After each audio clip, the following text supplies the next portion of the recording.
Good morning children's. आज हम आपकी पाठ्य पुस्तक दिव्य भारती का पाठ पढ़ेंगे 15। नाम है पाठ का सरिता का जल। बहुत ही अच्छी कविता है बच्चों। सरिता का जल, आपने देखा शीर्षक है सरिता का जल। सरिता क्या होती है?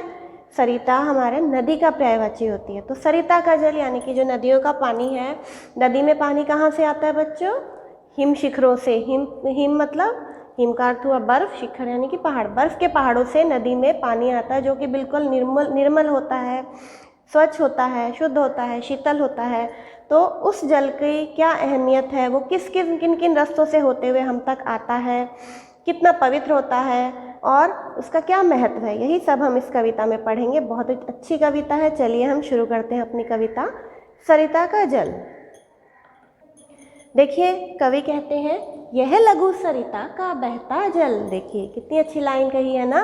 इसके हमारे कवि हैं इस पाठ के गोपाल सिंह नेपाली। गोपाल सिंह नेपाली जी ने क्या कहा? यह लघु सरिता का बहता जल। लघु, लघु का अर्थ होता है छोटा।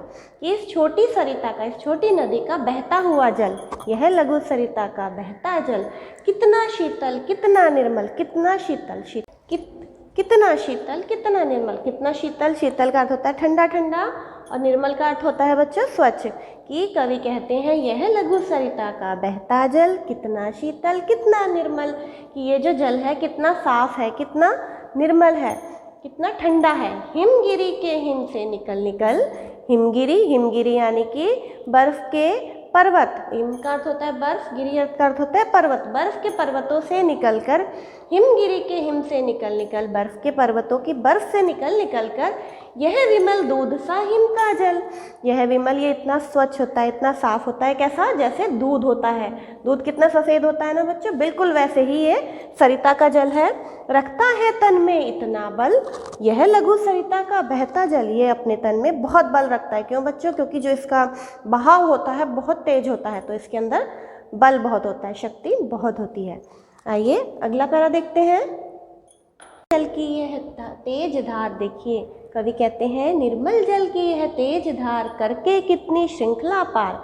यानी कि इस स्वच्छ जल की, ये जो साफ जल है दूध की तरह साफ स्वच्छ बिल्कुल, इसकी यह तेज धार, जो उसकी पानी की धार है बहुत तेज है, करके कितनी श्रृंखला पार। श्रृंखला बच्चों, वैसे तो श्रृंखला का अर्थ होता है कड़ी, लेकिन यहाँ पर जो श्रृंखला का अर्थ हुआ है वो हुआ है बाधाओं के रूप में। कि ये जो सरिता का जल है कितनी बाधाओं को पार करता है, बहती रहती है लगातार, गिरती उठती है बार बार। कि ये जो धाराएं हैं लगातार बाधाओं को पार करती हैं, बहती रहती हैं, रुकती नहीं है, कभी ऊंचाई तक उठती हैं, कभी नीचे गिरती हैं। ऊंचाई तक जब ये पर्वतों को पार करके आता है तो बहुत ऊंचाई पर होता है, जब ये मैदानों में आता है तो नीचे आ जाता है। तो गिरती उठती है बार बार, करता है जंगल में मंगल। यह लघु सरिता का जल, यानी कि ये जंगलों से होता हुआ भी आता है, सिर्फ पर्वत और मैदानों में नहीं, ये जंगलों से होता हुआ भी आता है नदी का जल।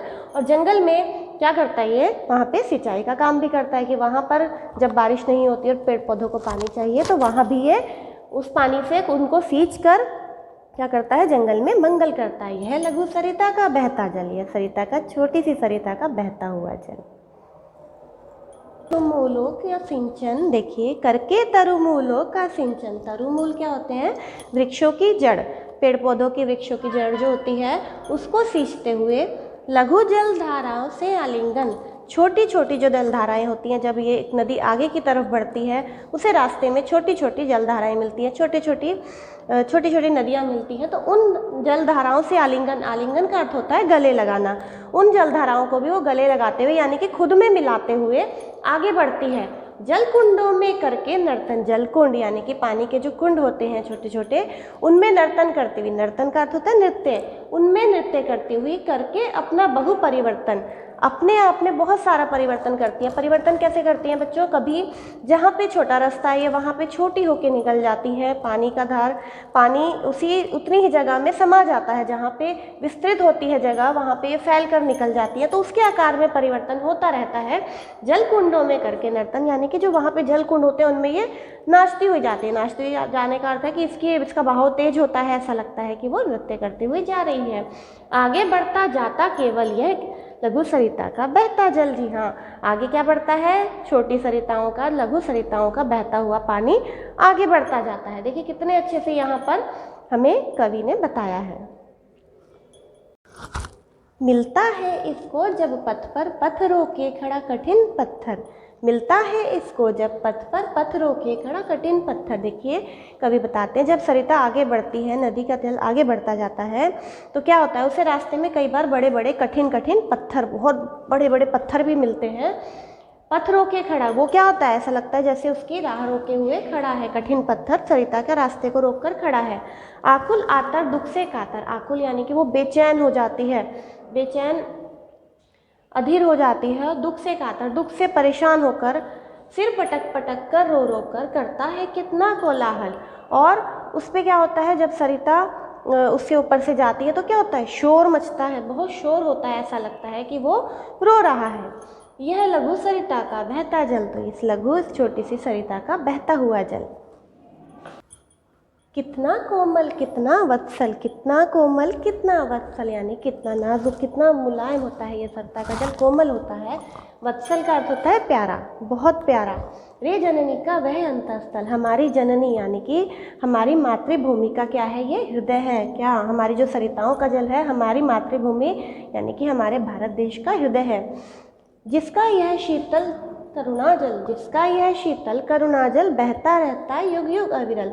ये युग युगों से यानी कि कई युगों से अविरल लगातार बह रहा है सरिता का जल। किसका है ये हमारी मातृभूमि का। कितना कोमल कितना वत्सल, रे जननी का वह अंतःस्थल, कि ये जो है कितना कोमल है, कितना निर्मल है, किसका, बहुत प्यारा है ये हमारी जननी का हृदय है। ये हृदय स्थल कहलाता है। ये सरिताएं जो हैं, ये जो नदी है हमारी जननी की हृदय स्थल है।